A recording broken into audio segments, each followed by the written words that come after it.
अगदी काही महिन्यांपूर्वीच राष्ट्रवादी काँग्रेस पक्षामध्ये फूट पडली. राष्ट्रवादी काँग्रेस पक्षातून बाहेर पडून अजितदादा पवार हे राज्य सरकारमध्ये सहभागी झाले. राष्ट्रवादी काँग्रेस पक्षाचे काही आमदार अजित पवार गटासोबत गेले, तर काही आमदार शरद पवार गटासोबत राहिले. पण मोजकेच आमदारांनी तटस्थ भूमिका घेतली. या मोजक्या आमदारांमध्ये जुन्नरचे आमदार अतुल बेनके यांचाही सहभाग आहे. आपल्यासोबत आहेत अतुल बेनके. बेनके साहेब, काय सांगाल, आपण दोन्ही गटांमध्ये तटस्थ राहण्याची भूमिका घेतली आहे. आपली पुढील भूमिका कधी स्पष्ट होईल?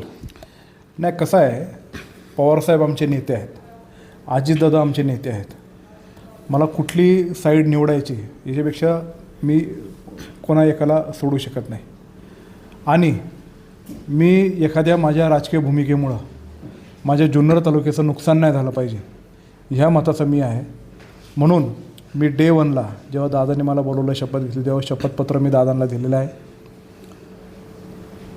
आणि तटस्थ राहिलेल्यामुळं किंवा तटस्थ मी जुन्नर तालुक्यामध्ये राहिल्यामुळं आमची राष्ट्रवादी काँग्रेस पक्ष ही एक संघ जुन्नर तालुक्यामध्ये राहिली. इथं काही शरद पवार साहेबांच्या गटातले पदाधिकारी आहेत, काही अजितदादांच्या गटातले पदाधिकारी आहेत. पण आम्ही सगळे आमच्या राष्ट्रवादीच्या बैठका अजूनही आम्ही एकत्रित घेणं, कामाचं नियोजन करणं, ते सगळ्यांना एकत्रितपणे पुढं जाणं, ह्यासाठी आम्ही काम करतो आहे. आता काही महाविकास आघाडीच्या बैठका झाल्या, ते महाविकास आघाडीच्या असल्यामुळं मी काही तिथे गेलो नाही. किंवा स्वतंत्र शरद पवार गटाच्या राष्ट्रवादी काँग्रेस पक्षाची बैठक झाल्या, ते स्वतंत्र शरद पवार साहेबांच्या गटाचे असल्यामुळं मी तिथे गेलो नाही. पण मला असं वाटतं की मी आमदार किंवा राष्ट्रवादी किंवा हा गट किंवा तो गट, त्याच्यापेक्षा मी लहानपणापासून ही पवार फॅमिली पाहत आलेलो आहे. मी शरद पवार, अजितदादा, सुप्रियाताई, लहानपणापासून हेच नेते आम्हाला आणि मरणापर्यंत माझे पण हेच नेते माझे असणार आहे.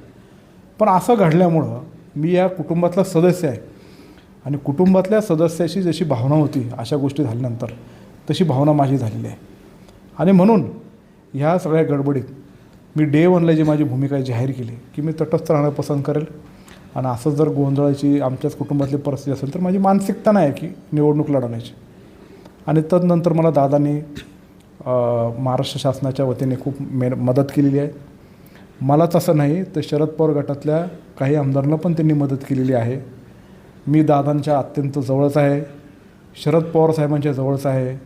मी माझ्या तालुक्याच्या विकासासाठी दादांच्या मार्फत भरभरून निधी आणतो आहे. त्याची पत्रकार परिषद मी आत्ता घेतली. दादा उपमुख्यमंत्री झाल्यापासून आत्तापर्यंत जवळपास 800 कोटीहून अधिकचा निधी वेगळ्या वेगळ्या हेड्समध्ये मी तो आणलेला आहे. आता निवडणुका, राजकीय पक्ष याच्यासाठी अजून खूप स्थित्यंतरं होणार आहेत. याच्यामध्ये पक्ष आता कुठं राहतो, निवडणूक आयोग काय निर्णय घेतो, लोकसभेचे उमेदवार कोण कोण ठरतात, नेमकी आता आमची तालुक्यातले लोक काय म्हणतात. शेवटी मी माझ्या मताचा मालक नाही आहे. माझ्या मताचे मालक माझी राष्ट्रवादी काँग्रेस पक्षाची संघटना आहे, ज्यांनी आजपर्यंत वल्लभशेठ बेनके साहेबांबरोबर माझ्याबरोबर गेले 30-40 वर्ष ते काम करतात. म्हणून ते जे महत्त्वाचे लोक आहेत ज्यांनी आजपर्यंत हे केले त्यांना आम्ही एकत्र घेऊन पुढं जाऊ. आणि म्हणून तेव्हा जेव्हा निवडणूक असेल, राजकीय भूमिका घेण्याची योग्य वेळ असेल, त्यावेळेस ते जे लोक सांगतील त्या पद्धतीने मी पुढं जाईल. खरं तर तुम्ही अजितदादांना उपमुख्यमंत्री होण्यासाठी शपथपत्र दिलं होतं, मात्र त्यानंतर भूमिका बदलली. नक्की यामागं काय कारण होतं? नाही, मी अजितदादाला उपमुख्यमंत्री होण्यासाठी शपथपत्र दिलेलं आहे. तसंच अशोक पवारांनी पण दिलेलं आहे, तसंच अमोल कोल्हेंनी पण दिलेलं आहे. पण त्यांनी त्याच्यानंतर पवारसाहेबांकडे गेलेले आहेत. पण तरी अजून उपमुख्यमंत्री पदाची किंवा सत्तेत सहभागी होण्यासाठी आमदारांमध्ये अशोक पवारांचं पण नाव आहे, माझंही त्याच्यामध्ये नाव आहे. पण मी काय दादाला सोडून साहेबांपाशी गेलो आहे किंवा साहेबांना सोडून ह्या राष्ट्रवादीत गेलो आहे असं नाही. मी जरी तिकडे शपथपत्र दिलं असेल तरी मी माझ्या भूमिकेवर तटस्थ आहे. माझा मानस असा आहे किंवा माझा प्रयत्न असा आहे की सर्वांनी एक व्हावं आणि एका दिशेने चालावं. दिशा कुठलीही घ्या पण एका दिशेने चालल्या पाहिजे, सर्वांनी एक संघ राहिला पाहिजे. शेवटी पक्ष आपल्या एका विचारधारेचा आहे आणि त्याच विचारधारेने पक्ष पुढं चालणार असं दादांनी सांगितलं आहे, साहेबही सांगतात. पण देशाच्या राजकारणाच्या पातळीवर वेगळ्या वेगळ्या आघाड्या, वेगळ्या वेगळ्या युत्या होत्याने आपण पाहिलेल्या आहेत. म्हणून याच्यावर जायचं नाही, त्याच्यावर जायचं नाही, ही विचारधारा ती विचारधारा, प्रत्येकाने जी विचारधारा बदललेली आहे. भारतीय जनता पार्टी, आपण जे आज भारतीय जनता पार्टी म्हणतो, महाराष्ट्र जर पाहिलं तर निम्मे भारतीय जनता पार्टी हे राष्ट्रवादी आणि काँग्रेसच आहे आत्ता. आणि भारतीय जनता पार्टीची जो विचारधारा आहेत त्या विचारधारामध्ये पण त्यांनी वर्षानुरूप बदल केलेला आहे. 2014ला सुद्धा पवारसाहेबांनी भारतीय जनता पार्टीला पाठिंबा दिला होता. 2019ला सुद्धा शिवसेनेबरोबर आमची आघाडी झाली होती. आता अजितदादांनी भारतीय जनता पार्टीबरोबर गेलेले आहेत. म्हणून कुठेही थांबा असं मी म्हणणार नाही. शेवटी तो विचार करण्याची पात्रता ही वरच्या लेवलची, देशाचं राजकारण, राज्याचं राजकारण, विकास, या सगळ्या गोष्टी त्याला माहिती आहे ना. मी जुन्नर तालुक्यापुरतं सीमित आहे. मी शरद पवारांचे विचार नाही, अजितदादांचे विचार नाही, पुढं चालणारा एक छोटासा मुलगा आहे त्यांच्या घरातला. म्हणून माझी अशी भावना आहे की कुठेही आघाडी करा, कुठेही युती करा, पण एका साईडला थांबा. सत्तेत राहू नाही तर विरोधात राहू, त्याच्यापेक्षा मला महत्त्वाचं काय आहे की सगळे एक असले पाहिजे, ही माझी भावना आहे. आता एवढे आरोप प्रत्यारोप झाले, अजितदादांनी शरद पवार साहेबांवरती अप्रत्यक्ष आरोप केले, बऱ्याचशा एकमेकाच्या विरोधात चिखलफेक करून झाली आहे. यानंतरसुद्धा पवार कुटुंब म्हणजे अजितदादा आणि शरद पवार साहेब एकत्र येतील असं तुम्हाला वाटतं आहे का? हे बघा, राजकारणात काही होऊ शकतं. जे 25 वर्ष भाजप शिवसेना एकत्र होती त्यांची अवस्था काय ती बघा. ज्याच्यामध्ये मेहबूबा मुफ्ती आणि भाजप यांचं इतकं कटुतं होतं ते सत्तेत एकत्र आले. जे नितीश कुमार भाजपच्या पाठिंब्यावर एक दोनदा मुख्यमंत्री झाले, परत विरोधात गेले, परत बरोबर गेले, परत विरोध झाले, असे काही वेळेस घडलेले आहेत. आणि जी शिवसेना माझ्या तालुक्यामध्ये कायम राष्ट्रवादीचा आमचा संघर्ष झालेला आहे. राजकीय वैयक्तिक पातळीवर आम्ही गेलो नाही कधी. राजकीय संघर्ष झाली ती शिवसेना आणि राष्ट्रवादी जुन्नर तालुक्यात एकत्र झाली वरच्या पातळीवर. म्हणजे आता त्याला काय राहिलं का दिशा किंवा काय असायचं ना. म्हणून सगळीकडं चारही बाजूने कोणी कुठं जायचं, हे सगळ्या गोष्टी होत आहेत. म्हणून किती काय आघाड्या झाल्या काय, किती युती झाली काय, किंवा काय जरी झालं काय, सत्तेत राहिलो काय, विरोधात राहिलो काय, कुठलीही विचारधारा असली काय, कुठलं करायचं तो अधिकार त्यांचा आहे. पण माझं मत असं आहे की आपण सगळे एक पाहिजे. महाविकास आघाडी जेव्हा स्थापन झाली तेव्हा आम्हाला रेनायसान्स हॉटेलमध्ये सगळ्या आमदारांना ठेवलं होतं. तेव्हाच जर अजितदादांनी मनात आणले असते ना 15-20 आमदार तर तेव्हाच गोळा गेले असते. पण दादाने तसं केलं नव्हतं. त्यांनी तसा अगोदर प्रयत्न केला ऐका होता ना. पाठीच्या पद्धती घेऊन. ते आता वेगळ्या गोष्टी आहे. ते जर बाहेर सगळ्या एक गोष्टी आता काय येल्यात, कोणी साहेब म्हणले गुगली टाकली, हे म्हणले साहेबांनीच पाठवलं, आता ते त्यांच्या लेवलचा विषय. मी छोटा माणूस, मी काय सांगतो ते ऐका. मी जेव्हा रेनायसन्स हॉटेलमध्ये आम्ही सगळे आमदार होतो तेव्हाच दादांनी जर प्रयत्न केले असते तर 15 आमदार 100% ते गोळा करू शकले असते. पण त्यांनी ते का केलं नाही हा माझ्यासमोर एक तर प्रश्न आहे. नंबर 1. नंबर 2, आम्ही सगळे आमदार जेव्हा तिथं बसलो होतो आणि जेव्हा महाविकास आघाडीचे घटक म्हणून पवारसाहेब, उद्धव ठाकरे साहेब, संजय राऊत साहेब, बाळासाहेब थोरात साहेब, अशोक चव्हाण साहेब हे आम्हाला भेटायला आले, तेव्हा ते सगळ्या राष्ट्रवादीच्या आमदारांना असे म्हणले की जसे तुम्ही आला आम्ही भेटतो आहे तसे आम्ही शिवसेनेच्या आमदारांना पण भेटतो आहे, काँग्रेसच्या आमदारांना पण भेटतो आहे, की आम्हाला हे दाखवायचं की आपण सगळे एकत्र आहेत. टी व्हीवरच्या बातमीवर तुम्ही काय जाऊ नका. मी तिथं होतो. मी उठलो आणि म्हटलो की आपण कुठेही जाऊ साहेब, पण दादा आपल्याबरोबर पाहिजे. असं का म्हटलो? कारण दादाबरोबर आमचं बॉन्डिंग आहे ना. साहेबांबरोबर साहेबचं दादांबरोबर आहे. मग तसं म्हटल्यामुळे सगळ्या आमदारांनी टाळ्या वाजवल्या तिथं. आता टाळ्या वाजवल्यानंतर सगळे नेते मंडळी जेव्हा इकडे तिकडे बघत होते तेव्हा साहेबांनी एक वाक्य वापरलं की अजितनी, म्हणजे ते अजित म्हटले, अजितदादांनी या सगळ्यांना गेले 10-15 वर्ष सांभाळले आहेत म्हणून त्यांची अटॅचमेंट आहे. आणि ते पण आम्हाला असे म्हटले तुम्ही काही काळजी करू नका, अजितदादा पण आपल्यावर असेल. हे आम्हाला तेव्हा म्हटले. आणि त्याच्या 3ऱ्या दिवसानंतर अजितदादा आले. हे तेव्हा असताना पण मी असं म्हणालो, मला काही शिवसेनेबरोबर गेलं याचं अप्रूप नव्हतं, सत्तेत गेलो त्याचं पण अप्रूप नव्हतं, विरोधात राहिलं असं तरी चाललं असतं, पण हे जे घडलं ना हे मला आवडलं नव्हतं. म्हणून मी तेव्हा त्यांना बातमी केली होती.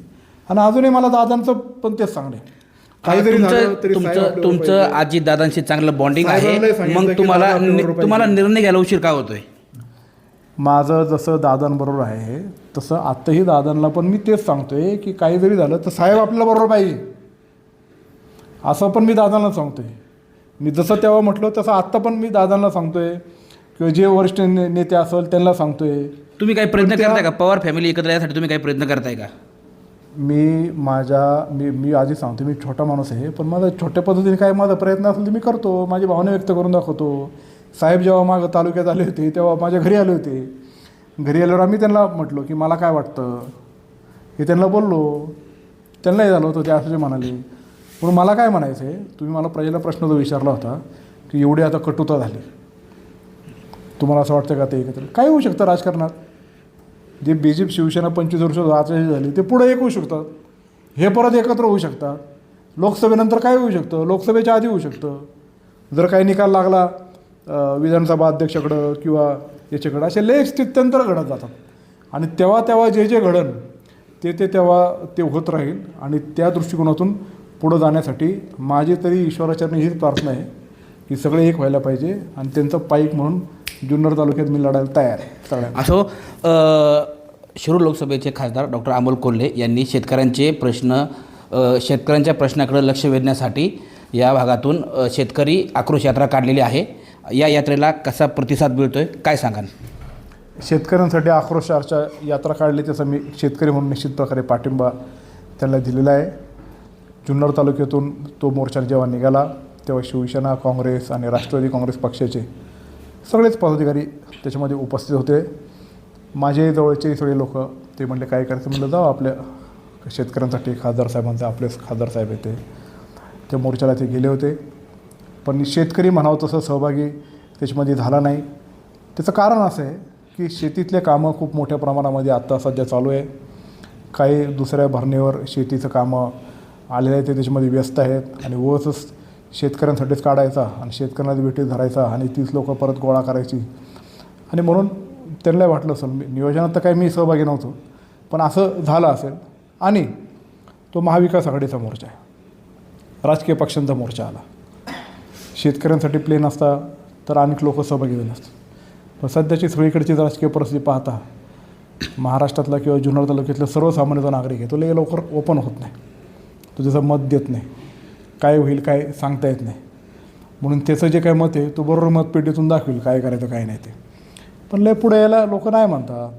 त्याच्यामुळं जरा हे झालं असेल की त्याच्यामध्ये शेतकऱ्यांची तरी कमी असेल. पण शेतकऱ्यांच्यासाठी चांगली त्यांनी भूमिका घेतल्यामुळं एक शेतकरी म्हणून मला त्यांचा पाठिंबाच आहे.